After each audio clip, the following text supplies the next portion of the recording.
Good morning and good evening. How are you everybody?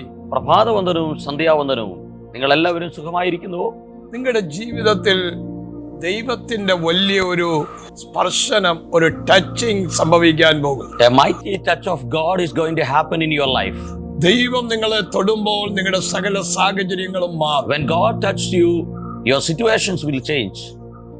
You are commissioned to be a glory carrier. നിങ്ങൾ ദൈവ മഹത്വം വഹിക്കാൻ നിയോഗിക്കപ്പെട്ടവരാണ്. നിങ്ങളത് മറന്നു പോകരുത്. Do not forget that. അപ്പോസ്തല പ്രവൃത്തി 1:8 പഠിക്കുമ്പോൾ When we study Acts chapter 1 verse 8, എന്നാൽ പരിശുദ്ധാത്മാവ് നിങ്ങളുടെ മേൽ വരുമ്പോൾ നിങ്ങൾ ശക്തി ലഭിച്ചിട്ട് യെരുശലേമിലും യഹൂദ്യയിലും ശമരിയയിലും ഭൂമിയുടെ അറ്റത്തോളം എന്റെ സാക്ഷികളാകും എന്ന് വചനം പറയുന്നു. Bible says, but you shall receive power.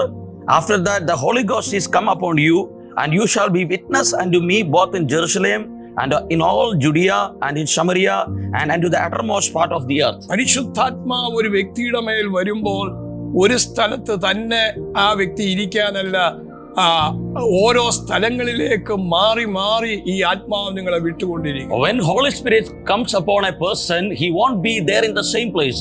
The Holy Spirit send him to different areas and different places. ഈ വർഷം നിങ്ങളുടെ ഉള്ളിൽ ഉണ്ടാകേണ്ട ഏറ്റവും വലിയ വിഷൻ, നിങ്ങൾ ആത്മാക്കളെ നേടുന്നവരായി മാറണം. In this year, the vision what you want to have in your life is you must have a desire to win souls. നിങ്ങൾ പാപത്തിൽ കിടക്കുന്നവരെ പിടിച്ചു പുറത്തു കൊണ്ടുവരുന്നവരായി മാറണം. You must be a person to bring out people from sin.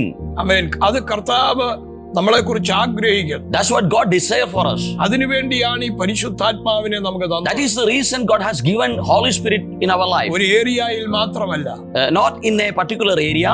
World wide ആയി കർത്താവ് നമ്മളെ അയക്കും. God will send to the uttermost part of the earth.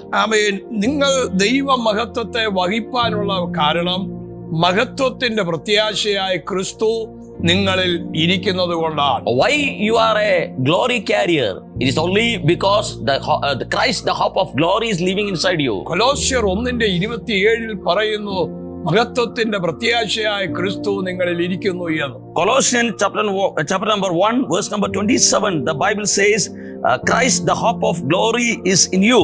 ഈ ക്രിസ്തു നമ്മുടെ ഉള്ളിൽ ഇരിക്കുമ്പോൾ, when this Christ is inside you, നമ്മുടെ ജീവിതം മുഴുവൻ മാറും.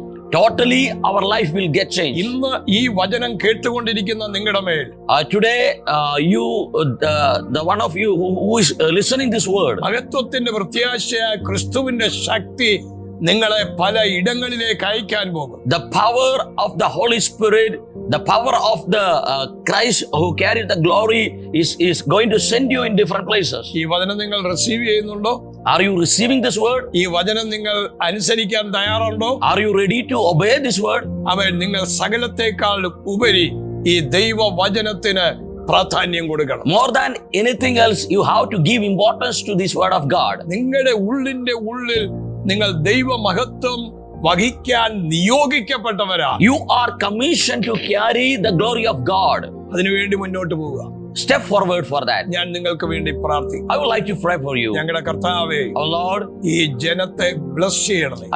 Lord, bless these children. അങ്ങയുടെ മഹത്വം ഇറങ്ങണമേ. Let your glory come down. മഹത്വത്തിന്റെ പ്രത്യാശയായി ക്രിസ്തു ഞങ്ങളിൽ വസിക്കുന്നു എന്നുള്ളതാണ് ഞങ്ങളുടെ ജീവിതത്തിലെ ഏറ്റവും പ്രധാനപ്പെട്ട വിഷയം.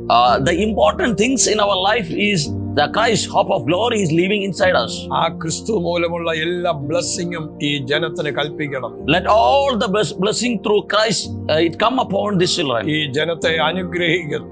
I bless these children. രോഗികൾ സൗഖ്യമാകട്ടെ. Let sick people will get healed. പാപികൾ വിടുവിക്കപ്പെടട്ടെ. Let sinners delivered. എല്ലാ മുറിവുകളും മാറട്ടെ. Let all the wounds be healed. നഷ്ടപ്പെട്ട ജീവിതം മടക്കി കിട്ടട്ടെ. Let all the life which destroyed, let it come back. ഉടയപ്പെട്ടിരിക്കുന്ന ജീവിതം മാറട്ടെ. The broken life come back. ഇവരുടെ ജീവിതം ബിൽഡ് ചെയ്യണമേ. Let their life be built. യേശുവിൻ നാമത്തിൽ തന്നെ. In Jesus' name we pray. Amen. Amen. God bless you. Love you. കർത്താവ് അനുഗ്രഹിക്കട്ടെ. പ്രത്യേകിച്ച് നമുക്ക് ഏപ്രിൽ മാസത്തില് അതിൻ്റെ എൻഡിലേക്ക് നമ്മളൊരു യൂത്ത് ക്യാമ്പ് പ്ലാൻ ചെയ്യുന്നു. സ്ഥലം ഫിക്സ് ചെയ്തിട്ടില്ല.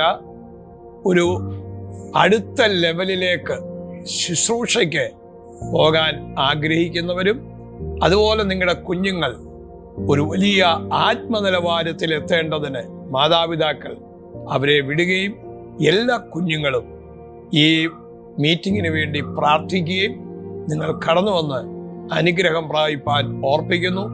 നിങ്ങൾ പോകുന്ന എല്ലാ വഴികളിലും വലിയ ബ്ലെസ്സിങ്, ദൈവത്തിൻ്റെ ഗ്ലോറി ആമേൻ വഹിക്കുന്നവരാണെന്ന് വേൾഡ് അറിയാൻ പോകുന്നു. God bless you. ദൈവം നിങ്ങളെ അനുഗ്രഹിക്കട്ടെ. God bless you. At the end of this month April, we have a youth camp. Not that we have decided the place. Once we will fix the place, we will inform you.